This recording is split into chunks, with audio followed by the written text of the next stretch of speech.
That's really interesting, and where I found the deepest hooks into how powerful this can be for somebody is when you talk about trauma, and you've talked about how people experience a traumatic event, but they then basically rehearse it, and how that then has this knock-on effect. So what is that? Why do people find it so hard to get past trauma? Well, the stronger the emotional reaction you have to some experience in your life, the higher the emotional quotient, the more you pay attention to the cause. And the moment the brain puts all of its attention on the cause, it takes a snapshot, and that's called a memory. So long-term memories are created from very highly emotional experiences. So what happens then is that people think neurologically within the circuitry of that experience, and they feel chemically within the boundaries of those emotions. And so when you have an emotional reaction to someone or something, most people think that they can't control their emotional reaction. Well, it turns out if you allow that emotional reaction, it's called a refractory period, to last for hours or days, that's called a mood. I say to someone, hey, what's up? You say, I'm in a mood. Well, why are you in a mood? Well, I had this thing happen to me 5 days ago, and I'm having one long emotional reaction. If you keep that same emotional reaction going on for weeks or months, that's called temperament. Why is he so bitter? I don't know, let's ask him. Why is he so bitter? Why are you bitter? Well, I had this thing happen to me 9 months ago. And if you keep that same emotional reaction going on for years on end, that's called a personality trait. And so learning how to shorten your refractory period of emotional reactions is really where the work starts.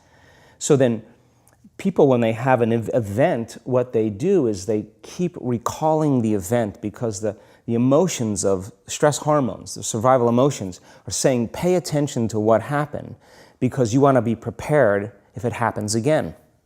Turns out most people spend 70% of their life living in survival and living in stress. So they're always anticipating the worst case scenario based on a past experience. And they're literally, out of the infinite potentials in the quantum field, they're selecting the worst possible outcome, and they're beginning to emotionally embrace it with fear. And they're conditioning their body into a state of fear. Do that enough times, body has a panic attack without you. You can't even predict it because it's programmed subconsciously. So then you say to the person, why are you this way? And they'll say, I am this way because of this event that happened to me 15 or 20 years ago. And what that means from a biological standpoint is that they haven't been able to change since that event. So then the emotions from the experience tend to give the body and the brain a rush of energy. So people become addicted to the rush of those emotions, and they use the problems and conditions in their life to reaffirm their limitation, so at least they can feel something. So now when it comes time to change, you say to the person, why are you this way? Well, every time they recall the event, they're producing the same chemistry in their brain and body as if the event is occurring, firing and wiring the same circuits and sending the same emotional signature to the body. Well, what's the relevance behind that? Well, your body is the unconscious mind. It doesn't know the difference between the experience that's creating the emotion and the emotion that you're creating by thought alone. So the body's believing it's living in the same past experience 24 hours a day, 7 days a week, 365 days a year. And so then when those emotions influence certain thoughts, and they do, and then those thoughts create the same emotions, and those same emotions influence the same thoughts, now the entire person's state of being is in the past.